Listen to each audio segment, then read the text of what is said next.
दोस्तों, इस वक्त की सबसे बड़ी खबर भूमध्य सागर की लहरों पर अब भारत का झंडा लहराने लगा है। यह कोई कविता नहीं है, यह है आज की सबसे बड़ी और ऐतिहासिक खबर। एक ऐसी खबर जिसने दुनिया के हर कोने में भूचाल ला दिया है।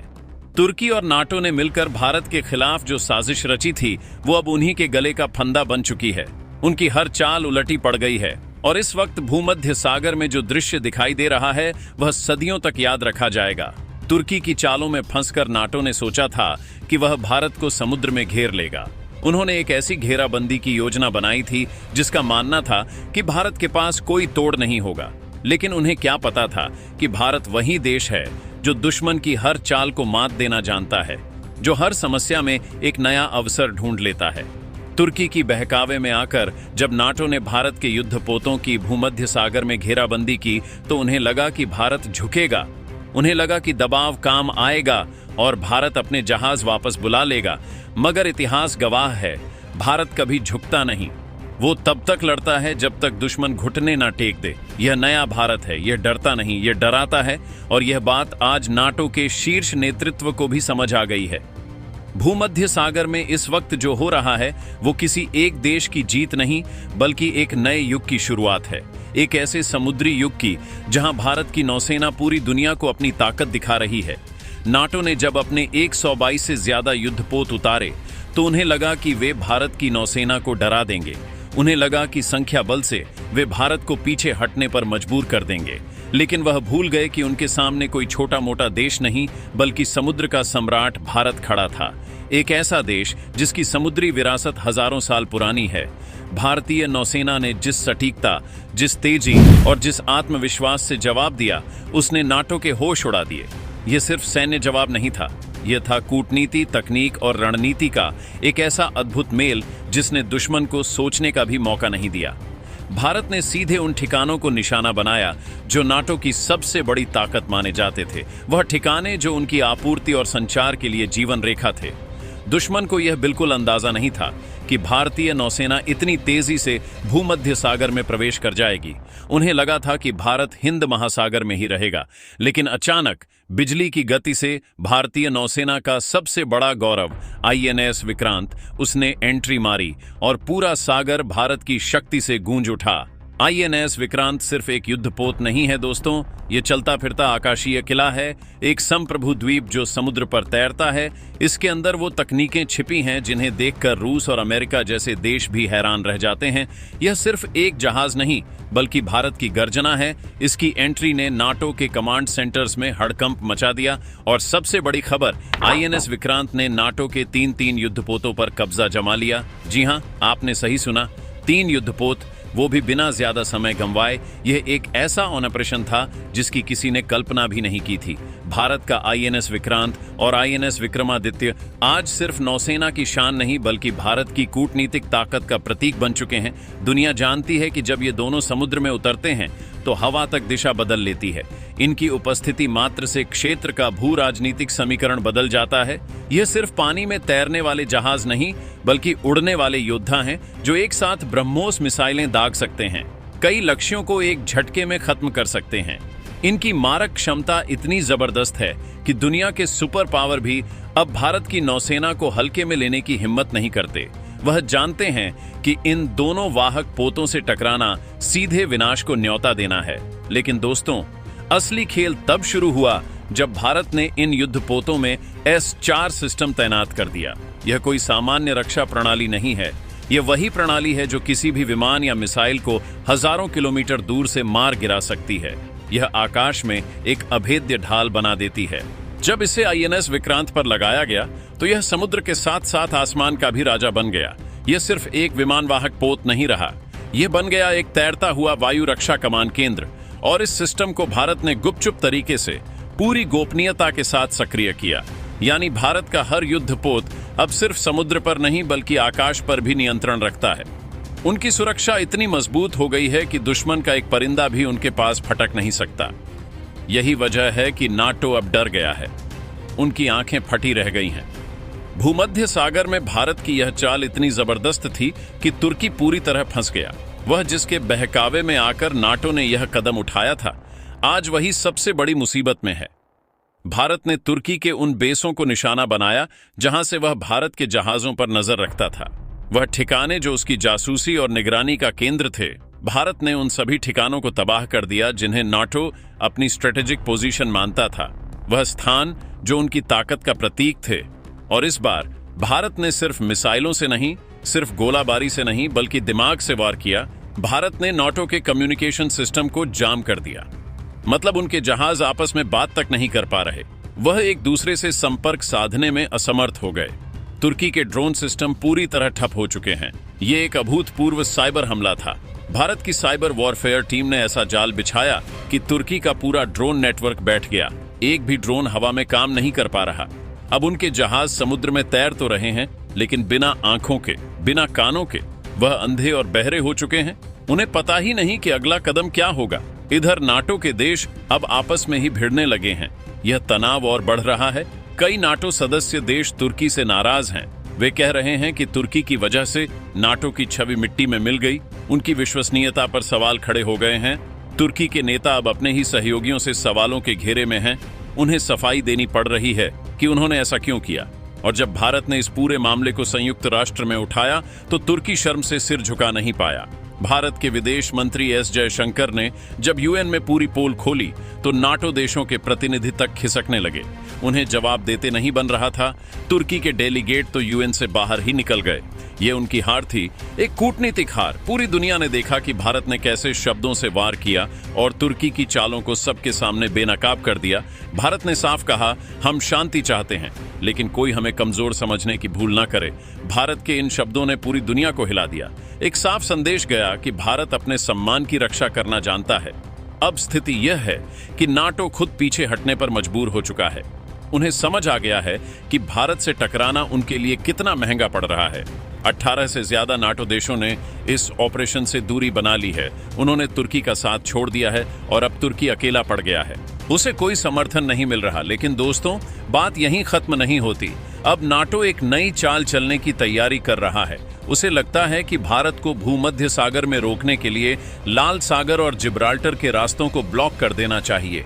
यह उनकी आखिरी उम्मीद है। अगर ऐसा होता है तो भारत के जहाजों की आवाजाही पर असर पड़ेगा। यह एक बड़ी चुनौती होगी। लेकिन शायद नाटो यह भूल गया है कि भारत ने पहले ही उन रास्तों पर अपने जहाज तैनात कर दिए हैं। भारत हर चाल का तोड़ पहले ही तैयार रखता है। आईएनएस विक्रमादित्य अभी भूमध्य सागर में नहीं पहुंचा है, लेकिन जैसे ही उसकी एंट्री होगी, नाटो के पास भागने की कोई जगह नहीं बचेगी। उसकी उपस्थिति मात्र से समीकरण पूरी तरह बदल जाएंगे। भारत ने अब तुर्की के आसपास के देशों से भी मजबूत समझौते कर लिए। ये एक मास्टर स्ट्रोक था। अब अगर तुर्की अपनी सीमाओं से भी आगे बढ़ा तो भारत को सीधा दखल देने का अधिकार मिल जाएगा। यानी भारत अब भूमध्य सागर में स्थायी उपस्थिति दर्ज कराने जा रहा है। यह कदम सिर्फ सुरक्षा नहीं, बल्कि रणनीति है। भारत का मकसद कब्जा जमाना नहीं, बल्कि शांति बनाए रखना है। लेकिन अगर किसी ने छेड़ा तो जवाब भी मिलेगा और सबक भी। यह नया भारत है जो बातों से नहीं, कर्मों से जवाब देता है, जो दुश्मन को चेतावनी नहीं, सीधा परिणाम दिखाता है। और यह सब संभव हुआ है भारत की तकनीक, रणनीति और नेतृत्व के कारण। भारत अब सिर्फ एशिया की शक्ति नहीं रहा, बल्कि पूरी दुनिया में समुद्री शक्ति का नया केंद्र बन चुका है। तुर्की की चालें अब उलझ गई हैं। उसका ड्रोन सिस्टम जाम है, कम्युनिकेशन बंद है और नाटो अब उससे किनारा कर रहा है। ये वही तुर्की है जिसने कभी भारत को चेतावनी दी थी, लेकिन अब वही भारत उसके सिर पर सवार है। भूमध्य सागर की लहरें अब भारत की शक्ति की कहानी सुना रही हैं। और दोस्तों, जब भारत के युद्धपोतों ने नाटो के जहाजों को घेरा तो पूरी दुनिया की मीडिया दंग रह गई। अमेरिकी चैनल तक ये मानने लगे कि भारत अब सुपर पावर बन चुका है। कई विशेषज्ञों ने कहा कि India has rewritten the global naval rules. ये वही पल था जब भारतीय नौसेना ने साबित कर दिया कि अब नियम भारत तय किया करेगा। अब सवाल ये है, क्या भारत नाटो और तुर्की को पूरी तरह सबक सिखाएगा या फिर उन्हें चेतावनी देकर छोड़ देगा? यह फैसला आने वाले कुछ घंटों में होगा। लेकिन एक बात तय है, भारत अब किसी के बहकावे में नहीं आने वाला। भारत अब वो ताकत बन चुका है जो अपने दुश्मनों को बिना युद्ध के भी हरा सकता है। दोस्तों, आज जो कुछ भूमध्य सागर में हुआ वो सिर्फ एक घटना नहीं, बल्कि इतिहास का वो अध्याय है जिसे आने वाली पीढ़ियां गर्व से पढ़ेंगी। तुर्की और नाटो ने भारत की शक्ति को परखने की गलती की और अब वही गलती उनके अस्तित्व पर भारी पड़ चुकी है। यह भारत अब पहले वाला भारत नहीं रहा। ये वही भारत है जो दुश्मन की चाल समझने से पहले ही उसका तोड़ निकाल देता है। ये वही भारत है जो समुद्र की गहराइयों से लेकर अंतरिक्ष की ऊंचाइयों तक अपने झंडे गाड़ चुका है। आज जब भारत का आईएनएस विक्रांत और आईएनएस विक्रमादित्य भूमध्य सागर की लहरों पर गर्जना कर रहे हैं, तो दुनिया समझ चुकी है कि अब हिंद महासागर का नहीं बल्कि हर महासागर का सम्राट भारत बन चुका है। भारत ने दुनिया को यह सिखा दिया है कि शक्ति दिखाने के लिए चीखना जरूरी नहीं होता, बस सही वक्त पर सही जवाब देना ही काफी होता है। तुर्की और नाटो ने सोचा था कि वे भारत को घेर लेंगे, लेकिन अब वह खुद भारत के घेरे में आ चुके हैं। यह वही भारत है जो पहले संवाद से समझाता है, पर जब बात सम्मान और संप्रभुता की हो तो फिर प्रहार करता है। भारत ने इस पूरे अभियान से यह साबित कर दिया कि अगर कोई देश भारत के खिलाफ साजिश करेगा तो उसका अंजाम सिर्फ एक होगा, पूर्ण विनाश। आज हर भारतीय को गर्व होना चाहिए कि हमारी नौसेना, हमारी तकनीक और हमारे सिपाही वो कर दिखा रहे हैं जो कभी किसी ने सोचा भी नहीं था। भूमध्य सागर में तिरंगा सिर्फ एक झंडा नहीं बल्कि भारत की अटूट इच्छा शक्ति का प्रतीक बन चुका है, और यही संदेश अब पूरी दुनिया को सुनना पड़ेगा कि भारत को चुनौती देने से पहले 100 बार सोचना होगा। तो दोस्तों, आज इस ऐतिहासिक पल को अपने दिल में बसाइए और गर्व से कहिए, मैं उस भारत का नागरिक हूं जो अब सिर्फ अपनी सीमाओं की नहीं बल्कि पूरी दुनिया की शांति की रक्षा करता है। ये सिर्फ एक सैन्य अभ्यास नहीं था दोस्तों, यह था शक्ति संतुलन का एक नया अध्याय। भूमध्य सागर में भारत की यह मौजूदगी एक स्पष्ट संदेश है कि नई दिल्ली अब अपनी समुद्री हितों की रक्षा के लिए दुनिया के किसी भी कोने तक पहुंच सकती है। नाटो की हार केवल सैन्य हार नहीं है, ये एक विचारधारा की हार है। उस पुरानी सोच की हार है जो मानती थी कि एशिया की शक्तियां सिर्फ अपने तटों तक ही सीमित रहेंगी। भारत ने इस ऑपरेशन में एक भी गोली चलाए बिना अपनी उच्च तकनीक और साइबर कौशल से दुश्मन को घुटने टेकने पर मजबूर कर दिया। यह साइबर युद्ध का एक ऐसा अभूतपूर्व प्रदर्शन था जिसने दुनिया के बड़े बड़े रक्षा विशेषज्ञों को अपनी पुरानी युद्ध रणनीतियों पर पुनर्विचार करने के लिए मजबूर कर दिया है। तुर्की का कम्युनिकेशन ब्लैकआउट होना और उसके ड्रोनों का निष्क्रिय हो जाना यह दर्शाता है कि भारत अब युद्ध के मैदान को पारंपरिक हथियारों से नहीं बल्कि खुफिया जानकारी और डिजिटल प्रभुत्व से जीतना जानता है। यह एक ऐसी रणनीति है जिसे समझना नाटो के लिए भी बहुत मुश्किल हो रहा है। अंतर्राष्ट्रीय मीडिया और रक्षा गलियारों में इस वक्त भारत की रणनीति पर गहन विश्लेषण चल रहा है। लंदन से लेकर वॉशिंगटन और मॉस्को तक हर जगह एक ही चर्चा है, भारत ने यह कैसे किया। कई अमेरिकी थिंक टैंक इस बात से स्तब्ध हैं कि जिस आईएनएस विक्रांत को वे कुछ साल पहले एक विकासशील प्रोजेक्ट मान रहे थे, आज वही समुद्र के सबसे शक्तिशाली गठबंधन को चुनौती दे रहा है। भूमध्य सागर में भारतीय नौसेना की जिस तरह की समन्वय और गति दिखाई दी है, उसने यह साबित कर दिया है कि उनकी प्रशिक्षण और परिचालन क्षमताएं विश्व स्तरीय हैं। भारतीय युद्धपोतों ने जिस तरह से नाटो के घेरे को तोड़ा और फिर उन्हीं के जहाजों को घेर लिया, वह किसी भी नौसैनिक पाठ्य पुस्तक में दर्ज करने लायक है। यह एक ऐसा अटैक एंड काउंटर अटैक था जिसने तुर्की के तटीय ठिकानों तक को हिलाकर रख दिया। तुर्की के राष्ट्रपति पर अब घरेलू और अंतर्राष्ट्रीय दबाव चरम पर है। उन्हें नाटो के भीतर भी जवाब देना मुश्किल हो रहा है और उनके अपने देश की जनता भी इस अपमानजनक हार से गुस्से में है। लेकिन जैसा कि हमने बताया, नाटो और तुर्की अभी भी हार मानने को तैयार नहीं है। उनकी अगली चाल लाल सागर और जिब्राल्टर के रास्तों को अवरुद्ध करने की एक बड़ी गलती साबित होगी। भारत ने केवल भूमध्य सागर में ही नहीं बल्कि वैश्विक समुद्री चौकियों पर अपनी उपस्थिति मजबूत की है।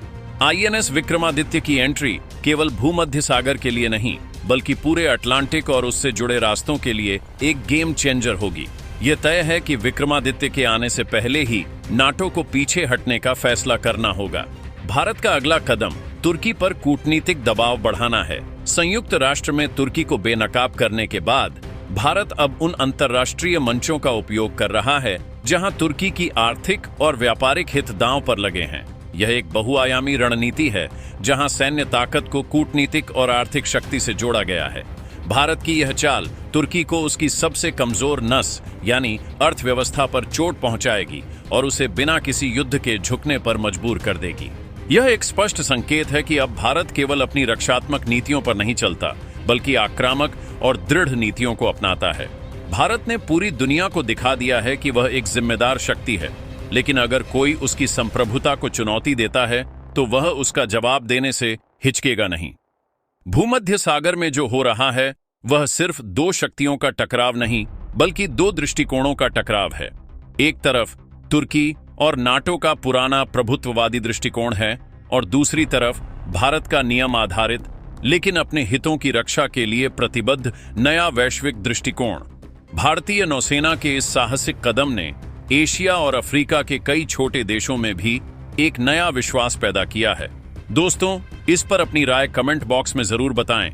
इसी तरह की और भी नॉलेजेबल वीडियो देखने के लिए हमारे चैनल TND न्यूज को सब्सक्राइब जरूर कीजिएगा। धन्यवाद।